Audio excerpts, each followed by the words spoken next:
Hola, soy Sara aquí y volví. Resulta que hace mucho tiempo en Argentina crearon la serie de televisión Mujeres Asesinas. Y de esa serie salió un libro.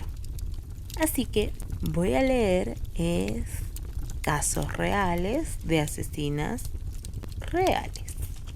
La primera se llama Emilia Basil, cocinera. Emilia Basil nunca le importó ser fea.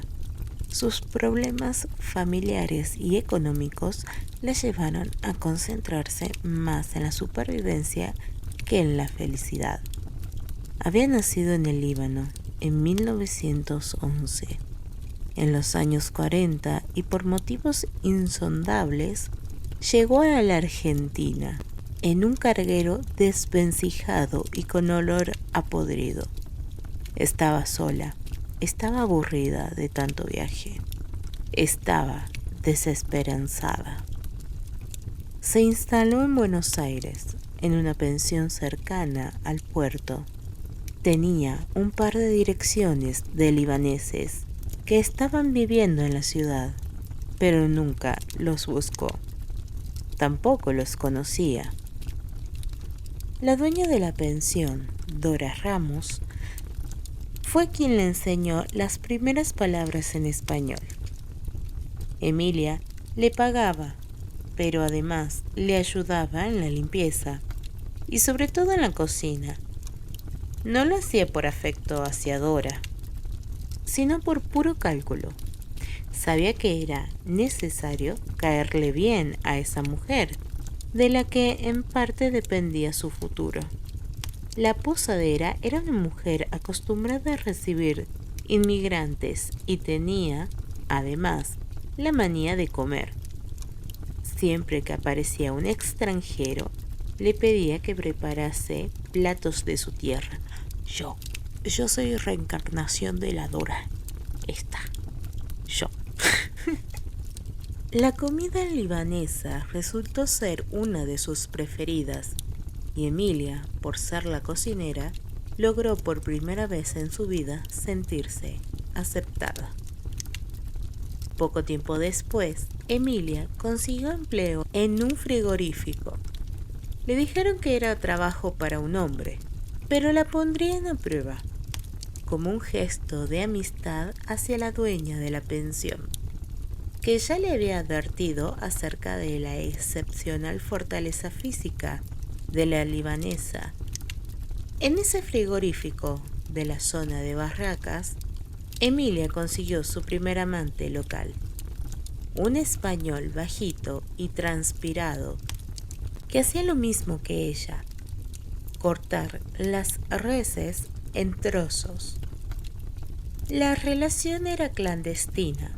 El hombre era casado, pero Dora Ramos no tardó en enterarse y en recriminarle el hecho de haber elegido un hombre con el que no tendría chances matrimoniales. Emilia no se molestó en defenderse.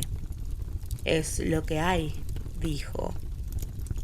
Pasaron 10 años. Emilia vivía siempre en la pensión.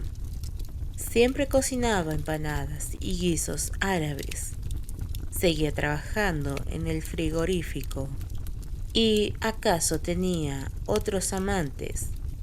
Pero un día, en un bar de Constitución, conoció a Felipe Coronel Rueda, un peruano 13 años menor que ella, morocho, esmirriado, insignificante. Rueda se acercó a la mesa de Emilia, a quien ya conocía por haberla visto en el frigorífico. El peruano era el encargado de compras de un restaurante céntrico y cada vez que iba a comprar la carne, se asombraba de ver a esa mujer bajita y musculosa, de manos grandes y rasgos pétreos, cortando reses sin levantar jamás la vista de su tabla de trabajo. A Emilia no le gustaba el hombre, pero menos le gustaba la idea de quedarse sola o con amantes que no le servían para formar una familia. Rueda, en cambio, se enamoró a pesar de las bromas de sus amigos, que no podían creer que el tipo se quedara con una mujer fea y 13 años mayor. Se casaron pocos meses después y se mudaron a una casa en la calle Garay al 2200, donde instalaron un restaurante llamado Yamile. Ellos vivían en el fondo, lindando con un italiano, José Petriela, soltero, amargado, adusto, arruinado. De hecho, era el anterior dueño de la propiedad, pero a causa de una mala administración de su dinero, había terminado vendiéndosela a Rueda. El peruano pagó una parte en efectivo y el resto prometió entregarlo en módicas cuotas. A cambio de haber aceptado la postergación del pago total, Petriela podría vivir en perpetuidad en el último de los cuartos, en un lugar oscuro que había sido un depósito. Sin embargo, Petriela estaba a gusto de su pociga. Sentía cierta afinidad espiritual con el lugar, como si él estuviera tan arruinado como su vivienda. Pero lo que más le gustaba era la sensación de encierro absoluto. En su cuarto estaba aislado de la calle, y la calle le producía desde siempre un miedo inmanejable. Salía lo menos posible, solamente para cumplir con sus tareas de destapador de cañerías, y siempre trataba de combinar los horarios para poder volver a casa cuanto antes. A todo esto, su cuarto de la calle Garay le había empezado a interesar por otros motivos. Emilia Basil le gustaba. Era lo opuesto a lo que era él mismo, es decir, carecía de todos los defectos que a él le hacían la vida intolerable. Ella era decidida, fuerte, iba de frente, no le tenía miedo a nada, y no le intimidaba la calle ni la prepotencia ajena. Era obvio que podía hacerse cargo de toda una familia. Podría incluso hacerse cargo de él. Aunque algunos dudaban de la fertilidad de la vieja, así la llamaban en la pensión y en el frigorífico, Emilia Basil de Rueda quedó embarazada enseguida. La hija se llamó Florinda Esperanza. Le siguieron Rosa Isabel y Mirta Emilia. Después del nacimiento de esta última, Emilia se negó a las súplicas de su marido, que quería seguir buscando el hijo varón.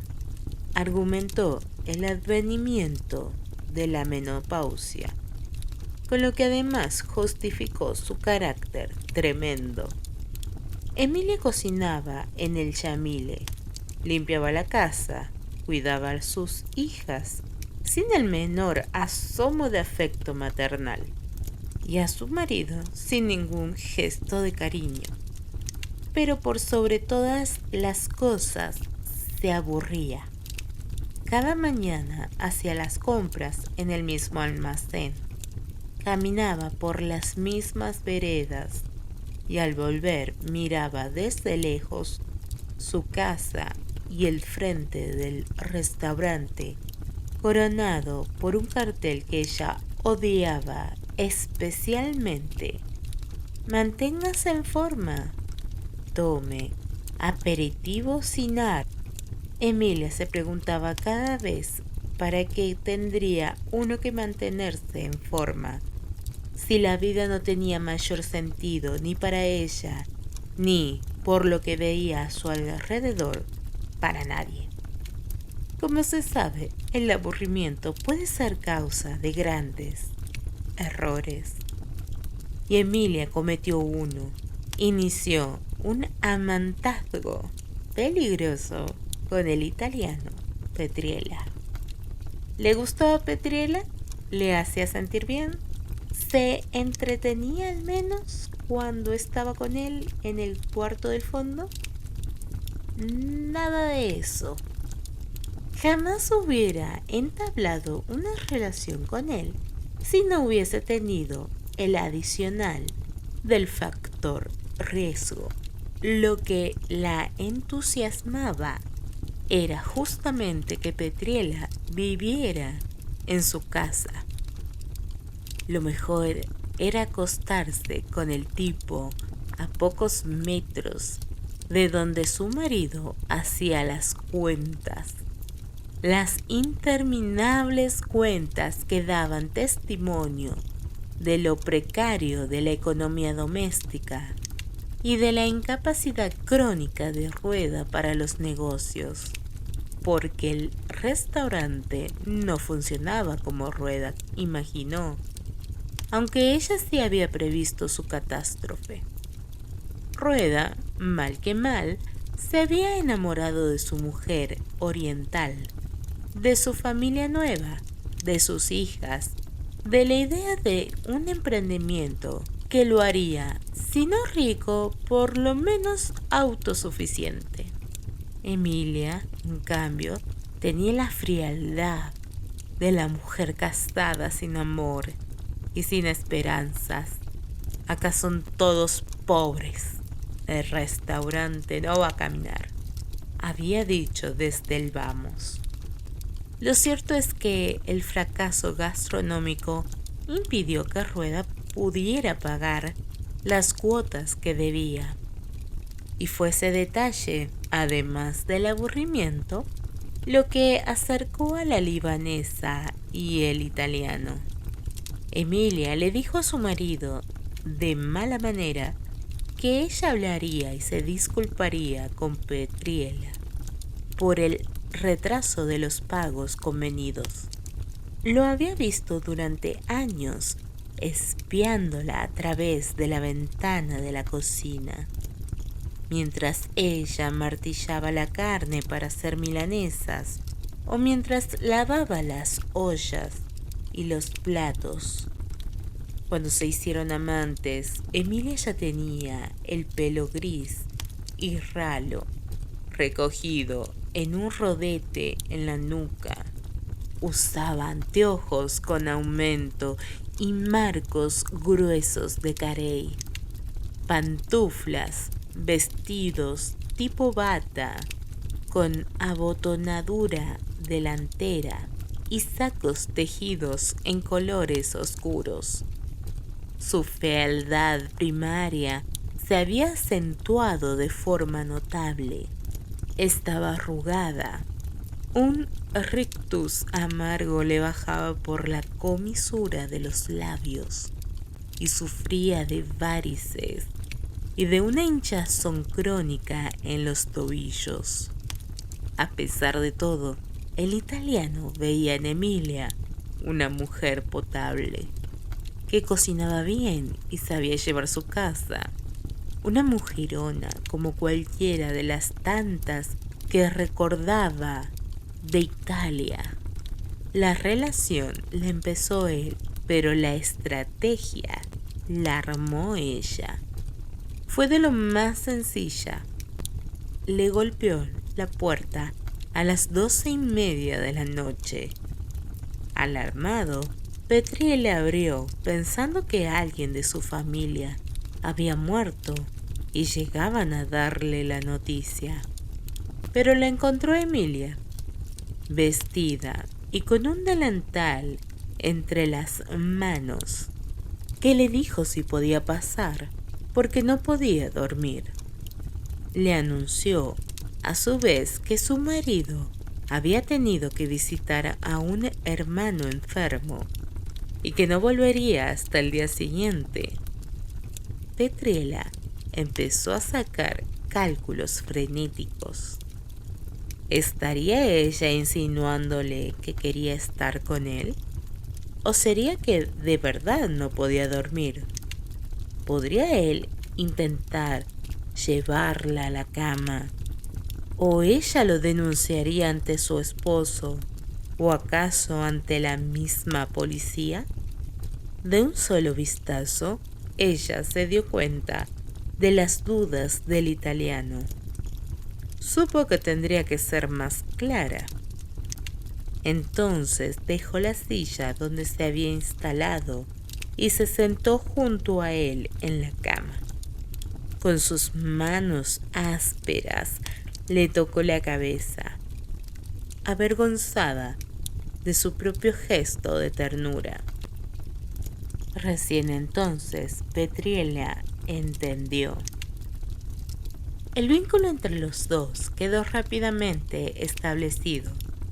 Era un vínculo sexual entre una sexagenaria libanesa y casada y un italiano 4 años mayor, pero soltero.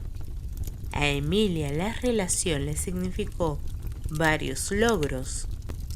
El primero, posponer su aburrimiento.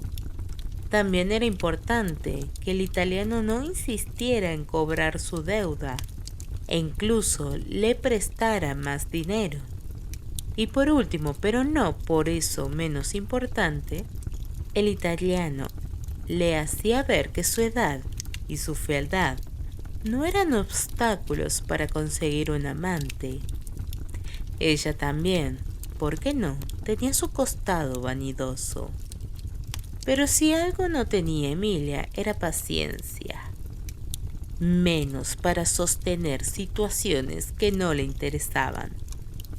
Con el correr de los días y hasta se diría que con el correr de los minutos, el hombre que vivía en el cuarto trasero de su casa pasó de ser un amante a convertirse en un estorbo. Al principio estaba muy claro que se verían siempre que ella fuese de noche a golpearle la puerta, con 2 golpecitos débiles, una vez que su marido estuviese dormido. Esto pasaba una vez por semana, pero al mes Petriela empezó a reclamar. Dijo que quería verla con más frecuencia, porque se estaba enamorando. Ella se negó, pero él de todas formas empezó a acosarla. Iba a un patio interno de la casa, que tenía una ventana que daba a la cocina del restaurante, y golpeaba. Cuando ella lo miraba, él hacía gestos frenéticos para dar a entender que quería verla. Si ella no levantaba la vista de lo que estaba haciendo, él golpeaba más fuerte. En esos momentos Emilia lo odiaba. Le parecía aún peor que su propio marido, y eso era demasiado. Tienes razón, qué jodido, hincha bola. La relación, sin embargo, duró unos cuantos meses más. Emilia, no por compasión, sino para darse un margen para pedirle dinero extra, seguía visitando a Petriela y había incrementado la frecuencia de 1 a 2 veces a la semana. Si podía, incluía una tercera visita adicional, sobre todo cuando su marido se volvía especialmente obsesivo en el recuento del dinero, o cuando exageraba su papel de extranjero sufrido y victimizado por las circunstancias. De hecho, a Emilia no dejaba de sorprenderle que ni su marido ni sus hijas tuvieran sospechas. acerca de la relación que mantenía con el inquilino. Se dio cuenta de que ella misma se había convertido en un engranaje más de su familia, pero no le molestó. Su familia había dejado de importarle lo mismo que su amante, pero entre las dos opciones prefería a la familia. Había invertido mucho más ahí que en cualquier otro lado. Una tarde, Petrila advirtió en Emilia todos los síntomas que él ya conocía por sus experiencias pasadas, escasas pero lúgubres. Como otras mujeres, ella lo iba a abandonar. La libanesa lo miraba torcido y le explicaba que en ese momento no se podía quedar a hacerle compañía y que al día siguiente tendrían mucho trabajo y al otro día de compras, y que por la noche su marido tenía insomnio y que, en fin, las posibilidades de un próximo encuentro eran mínimas. Petriela resistió unos pocos días, pero a la semana no aguantó más. Un mediodía fue tan insistente en el golpeteo a los vidrios de la cocina, tan elocuente era la cara que asomó por la ventana, que logró que ella fuera en el acto al cuartito del fondo. Y ahí, por primera vez, dejó de lado la depresiva timidez de su conducta.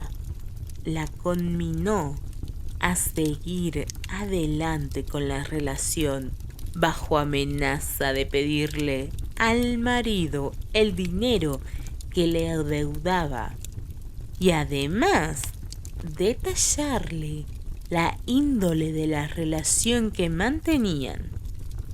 De modo que ahí estaba Emilia, con un rodete gris y sus pantuflas, asediada por un hombre que parecía morir por ella. Emilia no se impresionó. Le dijo que estaba ocupada, pero que a la madrugada pasaría a verlo. La libanesa volvió a la cocina de inmediato. Preparó un enorme guiso de lentejas con albóndigas, matambre al horno con papas y milanesas. Mientras picaba, condimentaba y rellenaba, pensaba en las alternativas que tenía por delante. Era claro que no tenía ninguna intención de perder a la familia que había logrado armar, y tampoco iba a dejarse extorsionar por el italiano. La decisión de terminar con él era irrevocable. Esa noche, Emilia decidió dormir. No iría a la cita del esnable y arreglaría las cosas al día siguiente. Pero no contó con que el hombre, angustiado por la espera, fuera a golpearle la ventana de su cuarto en plena madrugada. Ella escuchó enseguida el llamado. 2 golpecitos tenues. Miró a su marido acostado a su izquierda, ocupando un sector mínimo de la cama. Seguía durmiendo. No había escuchado nada. Emilia se levantó de un salto. Se calzó las pantuflas cuadrillé, se puso los anteojos y buscó una cuerda de nylon que guardaba en un placar.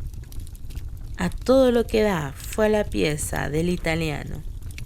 Sabía que si no iba, despertaría al marido y le contaría todo.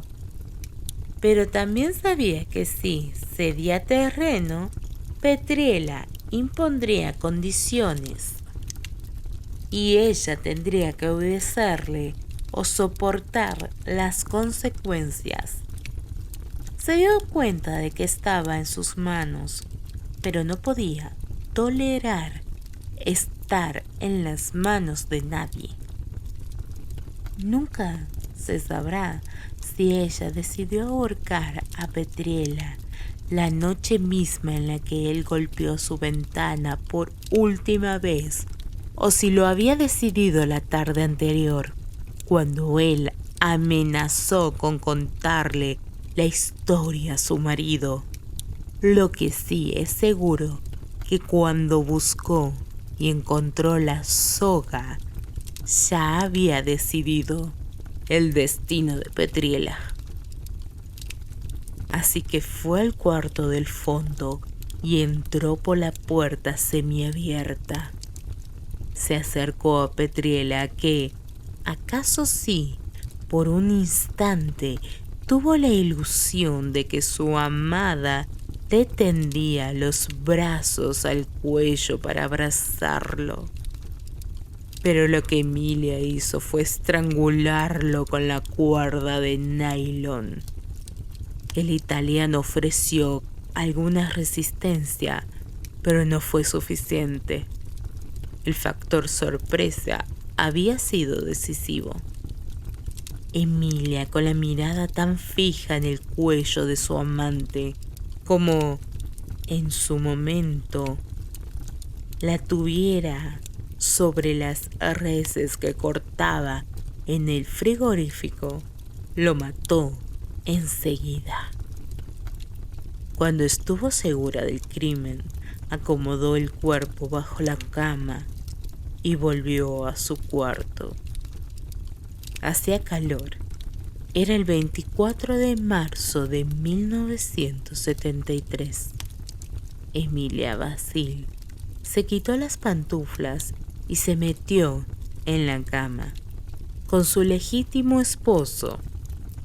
Es más, lo miró y hasta sintió cierta ternura por ese hombre que se había casado con ella, a pesar de su edad y de su aspecto, y que vivía su vida sin enterarse de nada. Con su lógica desapasionada, Emilia amaneció haciendo cálculos. Un problema estaba resuelto. Petriela jamás le contaría nada a su marido. La otra cuestión era más complicada de resolver. Había que deshacerse del cadáver. ¿Qué se podía hacer con un muerto? ¿Dónde esconderlo?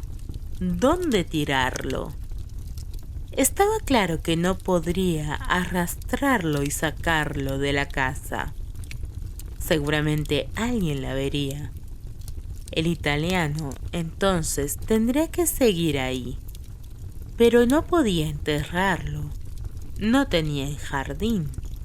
Y si lo dejaba en el fondo, el olor sería insoportable y alertaría a sus hijas y a su marido. Apeló entonces a su experiencia. Y su experiencia la remontaba a dos lugares: el frigorífico y la cocina. Las reses pesaban mucho, pero no tanto si se troceaban. Y la carne se conservaba mejor si estaba cocinada. Y además desaparecería al ser ingerida. Estaba todo resuelto entonces. A Petriela había que cortarlo en trozos y después cocinarlo. Se cuidaría, eso sí, de probarlo ella misma o de ofrecérselo a su familia. Para algo tenían a los clientes de su restaurante. Ese mismo día no haría nada, pero al día siguiente su marido estaría en La Plata, donde tenía que ir para hacer unos trámites. Y las hijas jamás estaban durante el día. Se iban a trabajar a la mañana temprano y no volvían hasta la noche. Por la tarde, la libanesa se molestó por una visita no esperada. El hermano de Petriela. a quien atajó en la puerta del restaurante. «Hace 2 días que no lo veo», le dijo. A las 10 de la mañana del 25 de marzo, Emilia fue al cuarto de Petriela. Llevaba 2 cuchillos de cocina que acababa de afilar con una piedra, tal como le habían enseñado en el frigorífico. En cuanto vio el cadáver, se alegró de encontrarlo tan distinto de lo que recordaba de su amante en vida. La muerte lo había vuelto rígido. Le había marcado una expresión desconocida en el rostro. Le había cambiado el color. Era casi como una res. Le sacó la camisa, los pantalones, los calzoncillos y las medias. Cuando estuvo desnudo lo cortó en pedazos. Buscó las articulaciones y separó brazos, piernas y cabeza. No le dio asco.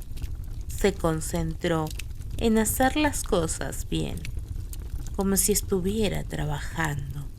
Y una vez que hubo terminado, fue a su vez cortando brazos y piernas en más pedazos. Aplicaba a conciencia una mirada de cocinera. Eran las partes más aptas para el consumo. El tronco y cabeza, desde ya, no podían ser usados. No se adaptaban a las recetas que ella conocía desde siempre. Así fue llevando en una palangana a quien fuera su amante, trozo a trozo, hasta la cocina. Buscó las ollas más grandes y puso a hervir algunos cortes.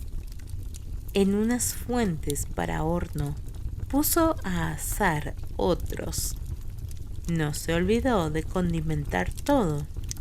Era probable que la carne humana tuviera un gusto diferente y había que evitar que alguien sospechara.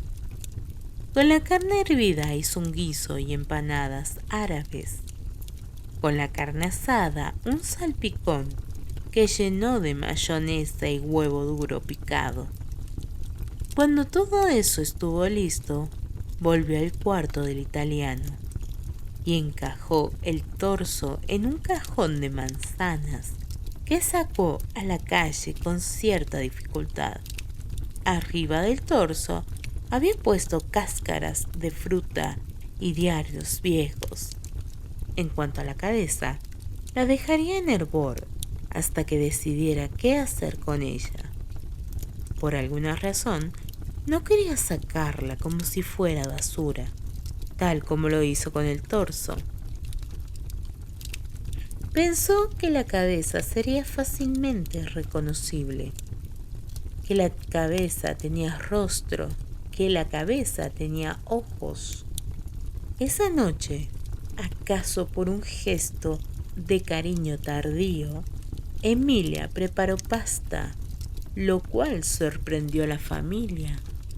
Acostumbrada a comer carne en cada comida. Si no les gusta, cocinen ustedes.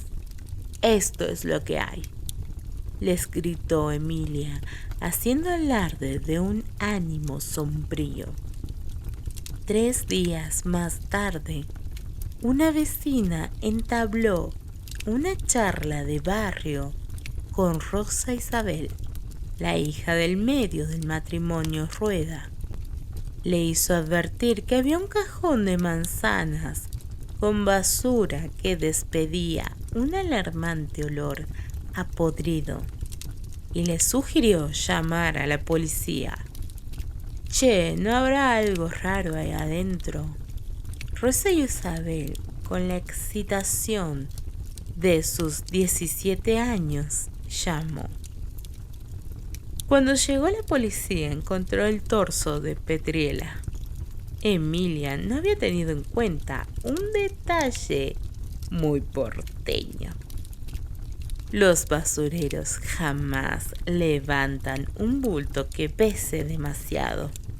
Los policías se fueron con el torso, pero una vez en la comisaría, un agente recordó una denuncia de un hombre cuyo hermano había desaparecido sin dejar rastros. Fue a buscar los papeles. El hombre en cuestión, el que se había esfumado de su domicilio, vivía en la misma cuadra donde habían encontrado el torso. Fueron hacia allá. Registraron primero la casa vecina a la de los Rueda. No encontraron nada. Después fueron a lo de Emilia. Buscaron en los cuartos, en los baños, en el living, hasta que entraron a la cocina. Lo primero que vieron fue un bulto redondo, como una pelota, envuelto en papel madera. Uno de los policías lo abrió y lo tiró enseguida sobre la mesada, haciendo un gesto de asco. Era la cabeza. Ya estaba hervida. En cuanto a las empanadas y el salpicón, casi no quedaba nada. Los clientes del Yamile habían comido buena parte. Lo primero que hizo Emilia Basil en la comisaría fue negar todo. Pero cuando las evidencias la apabullaron, contó cada movimiento con todo detalle. No lloró, no dijo que estaba arrepentida, no se quebró. Su abogado le dijo que alegara defensa propia. Yo le diría que alegue locura. Ella obedeció. En una nueva versión de los hechos, explicó que fue su amante quien quiso estrangularla con una cuerda de nylon y que ella logró arrancársela de las manos y ahorcarlo a su vez. La fiscalía pidió 16 años para la acusada y el juez de sentencia, Salvador María Laverne, aceptó. Sin embargo, entró en escena un nuevo abogado de Basil, Pedro Bianchi, quien pidió la nulidad del fallo y la logró. El proceso pasó al juzgado de Jorge Sandro. Al fin la condenaron a 10 años de prisión por homicidio simple. En noviembre de 1979, 6 años después de su crimen, habiendo cumplido los 2/3 de su condena, Emilia Basil fue puesta en libertad condicional. Una de las policías que la acompañó a la salida del penal le preguntó si tenía algún lugar donde ir. Ella usó su crudeza habitual para contestar: «A usted no le importa, y a mí tampoco». Fin. Espero que les haya gustado. Nos vemos en la próxima. Chao.